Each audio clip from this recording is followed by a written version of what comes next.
right, welcome back, ladies and gentlemen, to the Rugby Network. We're at Starfire Stadium in Seattle for the National Club Sevens Championship weekend. I'm Colin Hawley, joined by Alex Sarah here in the booth.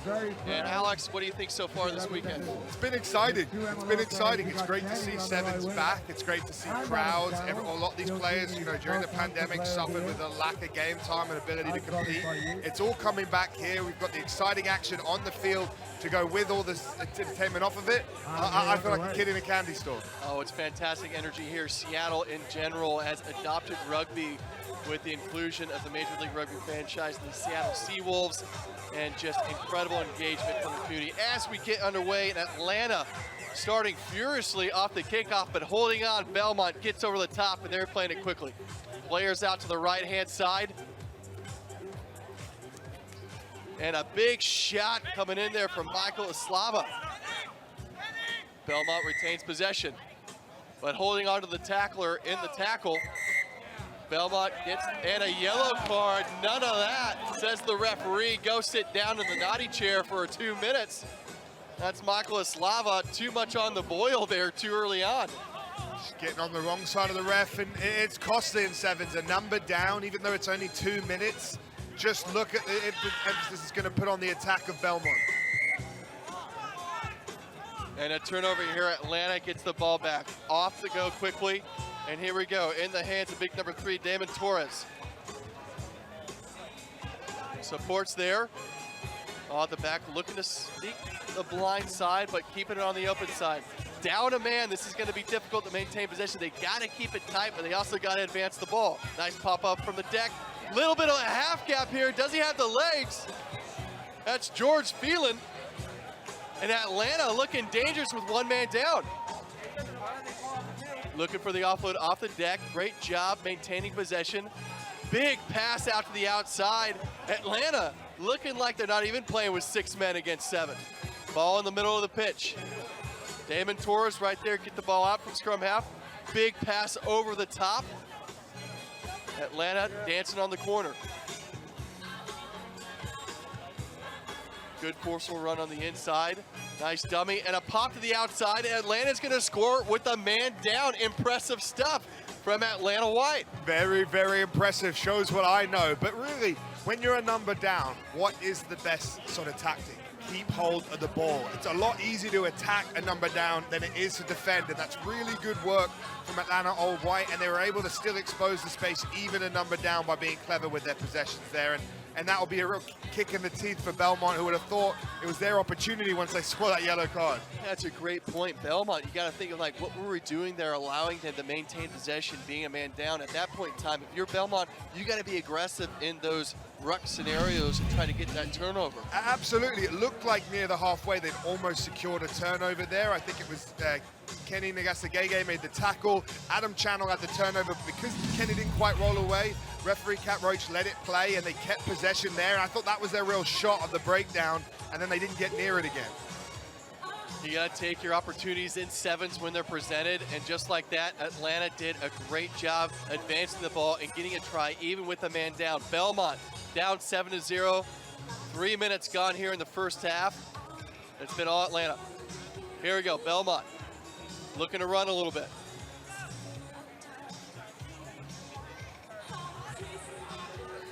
Numbers on the outside. Nice little half gap. Supports there for Belmont. Steep line set up to the open side. Skip ball out to the edge. A nice ball by Kenny, but stepping into touch. Atlanta White looking to slow things down a little bit. How do you feel about that pass to play with Belmont? Are they being aggressive on the ends like they need to be, or is it? They're spinning the ball wide, and then they're looking to have a go down the edge. I'd like to see a little bit more threat in the middle. You've got players like Adam Channel, who we've seen in the MLR, that can create something and buy in defenders a little bit, but they're really trying to look for Kenny Nagasagege down that channel, and the offload, it's just been like a pass or two away or a little bit scrappy so far. It's important to go ahead and have a threat in the middle to go ahead and create that space on the edge for Nasagegi to go ahead and make something happen. You can't create miracles, he can do his best, but having threats in the midfield and asking questions to hold those defenders is key. As we see Belmont breaking through the middle, and just like that, Belmont Shore will get a try of their own from Adam Channel and putting Belmont Shore on the board. Absolutely what we were calling for there, and it just shows it's a lot easier to defend and push to the edge, but when you've got to check your feet with a bit of footwork in the middle, especially when you're someone who's got pace and range with the ball and long arms as well, you're a real threat like Adam Channel to deal with, and we've seen this guy take his opportunities in the MLR this season for the LA Guiltinis when they came on show, and he's doing exactly the same for Belmont here, and that's a fabulously finished try. Kind of makes you think like we know what we're talking about here, Alex. We'd rather be lucky than smart, you know? Well, ladies and gentlemen, that's a try from Belmont, but the conversion 2 points is unsuccessful. They're still down 2 points. Atlanta White 7, but that's exactly what Belmont needed to go ahead and get back on the board in the hands of Adam Channel, who apparently likes long walks on the beach at sunset. Man's a bit of a romantic. It doesn't surprise me. Just because he's hard as a rock does not mean he's made of stone, huh? All right, here we go. Atlanta White looking to respond. In the hands of Michael Moyes. Does a good job retaining the ball, but a little slip on the deck here. And the man who got the naughty bin chair, Michael Eslava, is back on the pitch. And stealing off on the ruck, penalty against Atlanta. It's going to be Belmont Shore ball in enemy territory. And quick that penalty. Belmont wants to run out to the outside on the corner. Stepping back inside, nice bend. Keeping the ball alive. Continuity is strong here with Belmont at the moment. Nice little dummy step in the middle. And getting caught, Lucas LeCamp's going to need support. Options on both sides, but the dart right off the ruck, and that's a beautiful piece of play there. Trying to get the number in here, but that was absolutely incredible dart by the scrum half. Lovely try there. Just caught the defense around the ruck napping. You know, when you just keep playing and you keep playing, sometimes you're a little bit of complacency of staying on that 9 till the ball's absolutely left his hands, and you can catch you napping there, and just like that, a real good response from Belmont to get those 2 tries to get back in the lead. And that's going to be halftime with Belmont Shore getting another try before the buzzer here to bring us to half. And what a response Belmont's had here in the last bit of this first half to get them in the lead here, 12 points to 7. Incredible stuff. Atlanta looking stronger in the beginning minutes of this match, and Belmont going ahead and battling back. Absolutely. It was just Belmont who were able to keep a bit more possession, keep, hold of the ball, stretching the defense, and then the opportunities opened up more through the middle instead of just out on the edges like we talked about before. But from Atlanta, they need to get the ball back. I think the next kickoff's going to be massive, getting possession, making Belmont be the ones who have to defend. We saw how effective they were with 6 men holding onto the ball. If they can do that with 7 as well, that's really their inroads back into the game. I know, it seems like Atlanta with 6 men on the field had more structure and continuity to their game than you'd have with 7. Honestly, maybe that's the magic. Well, sometimes I feel like, and let me know if you feel the same, but when you're playing and you know you're a number down, you just sometimes up the intensity of your game a little bit. The other team sometimes has a little bit sort of a dip because they feel like a relief and pressure, and you sometimes in 15s as well as 7s, you see a team that's a numbers down somehow actually have a good spell after a yellow card. Excellent point. Kick up the butt, as you could say, and politely. 100%. If you're a man down, I think the rest of the squad there on the field understands that you have got to be at every breakdown, every ruck. You got to fight for every inch. There's nothing there. No one's coming to save you. This is going to be the hardest 2 minutes of your life, so you better go ahead and buckle up. Exactly. No wastage. And here we go. Atlanta White in the hands of Colton Cariaga will get us underway in the second half, down 12 points to 7. And a little dribbler of a kick in front, that's not going to go 10, and a free gift to Belmont on halfway to start the second half. Not what you wanted if you're Atlanta. We talked about the restart being important. They went short, tried to catch them napping right on the 10, didn't go there, and this is Belmont back to holding possession, and let's see what they can do with it. Right to the outside edge. Nice run, but bottle up into touch, and that's just going to be a turnover at Atlanta. They'll get the ball right back. Strong tackle on Nagasagege there. Kenny is a real running threat. He's got footwork, he's got pace, he's got long arms to offload, but really marshaled him well getting him the touch there, and he'll be frustrated coughing up that possession. Nice taken there by Eslava, and out to the back, into the backs, the hands at Atlanta White, taking it straight up the cut through the middle of the field, and that's number 12, Michael Moyes. Atlanta still with the ball. Matthew Karoy, nice strong run in the midfield and bumping off the sweeper. He's still on his feet, taking Atlanta down inside enemy territory there. The ball's back for the Atlanta White. There gets a nice little pop pass into the inside. Rucks over, Karoy gets the ball to the outside. Even numbers on the outside. Moyes hits it out to the edge. Great defense by Belmont. Ball squirts out the back, and it looks like it's going to be a knock-on by Belmont first. And we're going to have a scrum down to Atlanta after a pretty scrappy passage of play there.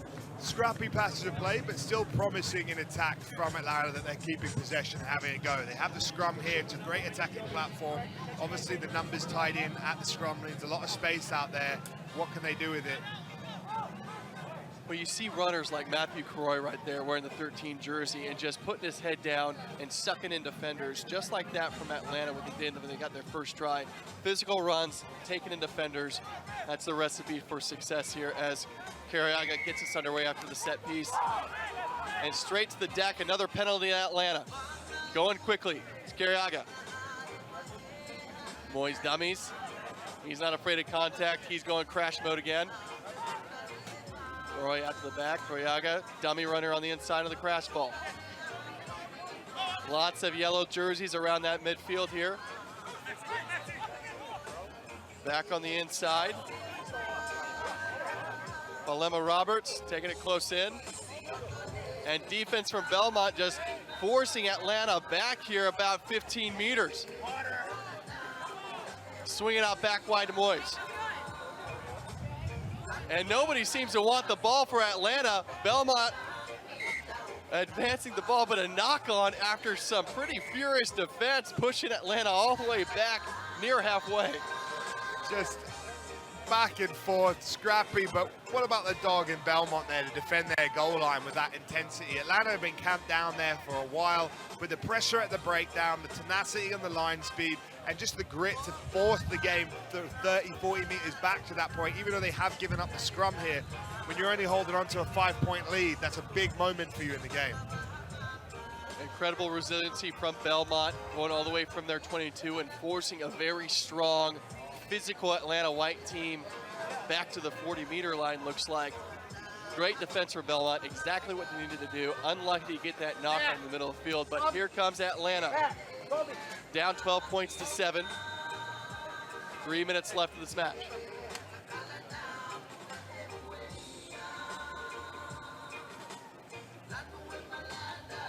Ball put in. Balema Roberts gets a little rumble going in the midfield. And holding on to the ball, and Belmont Shore with that great defense we just mentioned gets the ball back on a turnover. Off to the outside. Nice tackle by Karoy. And did he take the ball over? And not rolling away. Quick tap to Belmont. 7 up in the line for Atlanta White. They're not playing sweeper, but nice little dummy on the inside. Does the big man have the gas on the corner? He'll get it over the line for Belmont Shore. It looks like Marcus Tupola. Oh, excuse me, no, Gregory Sisley coming in as a substitute and getting a try on the edge. The big man with the burners on the outside. Coming on fresh and just backing yourself. Sometimes when you're a big man, you know you've got one strong run in the tank, and that's what he did there, and he just took it, backed himself, and that's a big moment in the game as it swings in Belmont's favor. Trying to find it. So, trying to get the names right here. Apologies if we got that wrong. 12 on our team sheet. It's Latal Jeremy, the try scorer right there. But take another look at it here. The ball with Belmont Shore after the penalties. Just the quick tap on the inside. I don't think Atlanta White knew that he had the gas to burn it on the outside, but when you got fresh legs, I could go all day. Big man didn't even need to fend. I love that. He just pinned his ears back and said, stop me if you can. All skills, all players. Burners over with the big boys on the outside. Very dangerous over short distances. I believe that's an offside on the kickoff. Well, now Atlanta White down 10 points. They're going to need a lot of offensive firepower and magic here to get over the line and get some more points on the board. We've got a minute left of this match, but down the sideline, that's what they need. Looks like Moyes. And a high tackle penalty as Karoy does the quick tap. 3-on-3, even numbers here. Excuse me, there's Karoy right there in the midfield. Out to the outside, does he have the gas? White stepping back inside, 2 defenders. Support's there. The dive over the top, and that's gonna be a try for Atlanta White in the hands of John Scotty. Second-round draft pick in the MLR draft, a Rugby ATL. Does what he needs to do to get Atlanta White back in this match, but they need to go ahead and hurry and get this restart. Exactly, really, really needed that score. As you see, they make the kick, it's good as well. That brings it to a 3-point game. There is time on the clock. Atlanta White are going to want to get the ball back on this kickoff and have one more go to try and score it, but it was very hard. The footwork, the pace, the ability to recycle these balls down to the 22 as well is what sort of got them the try. Finally over there with just enough time to have one more shot, and here we see it with the kickoff. And it cannot be overstated how important these kickoffs are. A line drive right in the breadbasket of the Belmont Shore player. Definitely want to have a little bit more air time, get a contest under that, and this ball will get sailed into touch. And it looks like we're going to have a line out here, injury time, and Atlanta White's going to have another opportunity to go ahead and get points for a victory. Belmont Shore, poor game management there, not asking the referee, hey, we sail this thing to touch, is this thing over? You gotta ask and get confirmation from the ref. Ref, has time gone, has time gone? If that's not the case and you kick that out, if you lose this game, you never forgive yourself. But just like that, you dig yourself out of the hole. Belmont Shore winning that at the line of touch. All they need to do here is run the ball out, but choosing to play on the outside and make some more magic happen. Aaron pass out the back in the hands of the try scorer and Latal Jeremy. But here we go, smarter minds prevail as they sail this ball to touch, and that's gonna be the ball game here, ladies and gentlemen. Absolute panic at the end from here in the booth. Belmont Shore gets the victory, 17 points and 14 over Atlanta Old White. Second time is the charm with the kick out to touch there, and they get the win. And that's a strong win from Belmont, who were behind early but dug their way out of it and then hold off at the end. Incredible stuff there from both sides. Belmont Shore, impressive comeback victory after an early try from Old White, who looked to dominate with 6 players, but then silent for a lot of minutes. Belmont Shore finding their shape in the middle of this match and ended up playing the better on 14 minutes. Thanks for joining us. We'll be right back with more rugby action from Seattle and Starfly Stadium.